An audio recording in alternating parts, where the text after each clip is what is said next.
پاکستان کے سیاسی ماحول میں اس وقت امریکی خاتون سنتھیا ریچی کے سیاستدانوں پر لگائے گئے الزامات کی وجہ سے کافی گرما گرمی ہے۔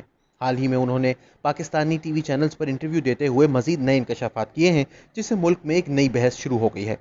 سنتھیا ریچی کون ہیں، کہاں سے آئی ہیں، کیا کرتی ہیں، پاکستانی سیاستدانوں اور حکومتی ایوانوں تک ان کی رسائی کیسے ہوئی، پیپلز پارٹی کی قیادت نے ان کے ساتھ کیا اور کیسے کیا، یہ وہ تمام سوال ہیں جن کے جواب سنتھیا نے اپنے حالیہ انٹرویوز میں دیے ہیں۔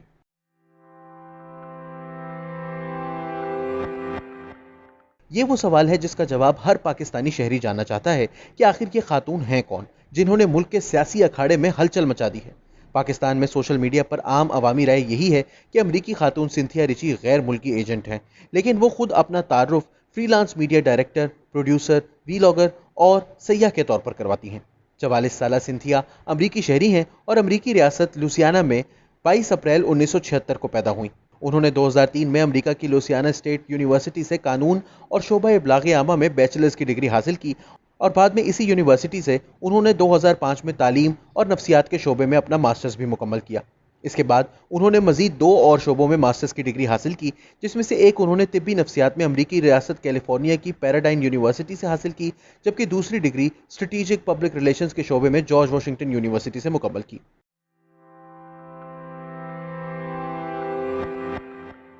سنتھیا ریچی کے پاسپورٹ کی نقل اور پاکستان آنے کے سفری ریکارڈ کے مطابق وہ 2 مختلف پاسپورٹس پر 52 دفعہ پاکستان آئیں۔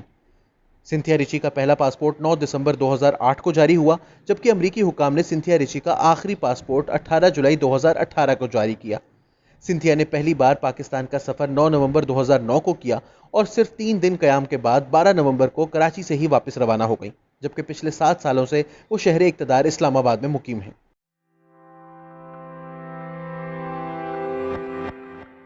پیپلز پارٹی کی اعلیٰ سیاسی شخصیات کے حوالے سے سنتھیا کے الزامات نے ایک طوفان کھڑا کر رکھا ہے۔ سنتھیا نے گزشتہ چند دنوں سے پیپلز پارٹی کی اعلیٰ قیادت پر الزامات کی بوچھاڑ کر رکھی ہے۔ پہلے بختیار بھٹو، پھر بے نظیر بھٹو، اس کے بعد مرتضی وہاب اور سید مراد علی شاہ، اور اب یوسف رضا گیلانی، رحمان ملک اور مخدوم شہاب الدین۔ سنتھیا نے سابق وزیر داخلہ رحمان ملک پر جنسی زیادتی، جبکہ سابق وزیر اعظم یوسف رضا گیلانی اور سابق وزیر صحت مخدوم شہاب الدین پر دست درازی کا الزام عائد کیا تھا۔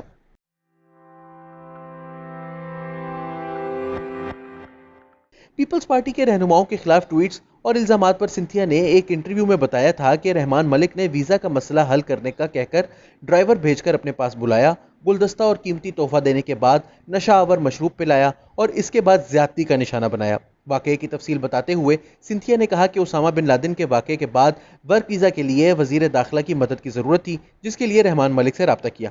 اپنی بات جاری رکھتے ہوئے انہوں نے کہا کہ میری رحمان ملک سے جان پہچان وفاقی وزیر صحت کے توسط سے ہوئی تھی، انہوں نے ہی مجھے منسٹرز انکلیو بلایا، تاہم جب میں وہاں پہنچی تو سب کچھ میری توقع کے بالکل خلاف تھا۔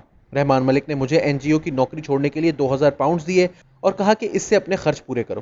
سنتھیا نے مزید بتایا کہ ملاقات کے دوران ڈرنک پیتے ہوئے میرا سر چکرانا شروع ہو گیا۔ زیادتی کے واقعے کے بعد بھی رحمان ملک کے 2000 پاؤنڈ اپنے پاس رکھے۔ ڈرائیور نے تمام چیزیں گاڑی میں رکھیں جس میں 2000 پاؤنڈز بھی شامل تھے۔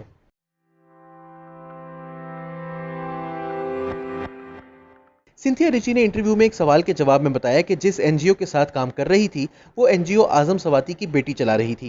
اس وقت اندازہ ہوا کہ پیپلز پارٹی مجھے پی ٹی آئی سے دور رکھنا چاہتی ہے۔ رحمان ملک نے واضح طور پر کہا تھا کہ این جی او چھوڑ دو۔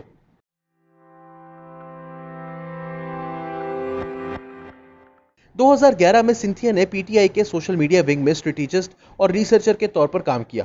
اس کے علاوہ پارٹی منشور کو ترتیب دینے میں بھی انہوں نے اپنا کردار ادا کیا۔ سنتھیا کے مطابق اس دوران ان کی دوسری سیاسی جماعتوں سے بھی وابستگی ہوئی، جن میں ایم کیو ایم، نون لیگ، کاف لیگ، جماعت اسلامی، عوامی نیشنل پارٹی سر فہرست ہیں۔ تاہم ان کے مطابق اس دوران کچھ جماعتوں نے ان کی جاسوسی کی اور متعدد بار ان پر حملہ بھی ہوا۔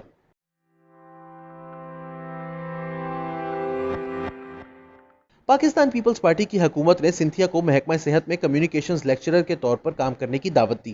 سنتھیا کے مطابق انہوں نے اس دعوت کو قبول کیا اور پاکستان آ کر بلا معاوضہ پی پی پی حکومت کے لیے اپنی خدمات انجام دی۔ انہیں محکمہ صحت کی جانب سے رہنے کی جگہ، سفری سہولیات، ایک فون اور ایک ٹیبلٹ ڈیوائس فراہم کی گئی تھی۔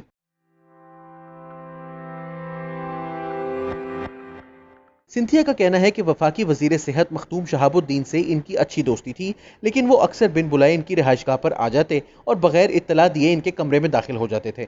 سنتھیا کے مطابق ایک بار انہوں نے ان کی پیٹھ پر مساج کرنے کی کوشش کی تھی، جس کی انہوں نے مذمت کی اور پھر ان سے دوری اختیار کی۔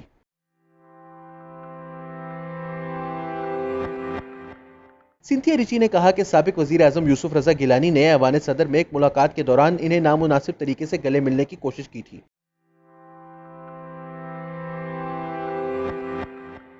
واضح ہے کہ پیپلز پارٹی کی قیادت نے سنتھیا کے الزامات کو مسترد کرتے ہوئے ان کے خلاف قانونی چارہ جوئی کا آغاز کر دیا ہے، جبکہ دوسری جانب سنتھیا کے قریبی دوست نے ایک نیا پنڈوراز باکس کھول دیا ہے۔ بیگم نوازش علی کے نام سے کئی سال پاکستان کے ایک کامیاب ترین پروگرام کی میزبانی کرنے والے علی سلیم بھی سنتھیا ریچی اور پیپلز پارٹی کے درمیان جنگ میں کود پڑے ہیں، اور انہوں نے دعویٰ کیا ہے کہ سنتھیا، جو کہ ان کی قریبی دوست تھیں اور یہ دونوں کئی دن ایک کمرے میں اکٹھے بھی رہ چکے تھے، نے نہ صرف ان کو رحمان ملک کی جانب سے ریپ کیے جانے پر کبھی کچھ نہیں بتایا، بلکہ یہ بھی کہا کہ سنتھیا کے مطابق وزیر اعظم عمران خان نے بھی ان سے ہم بستری کی خواہش کا اظہار کیا تھا۔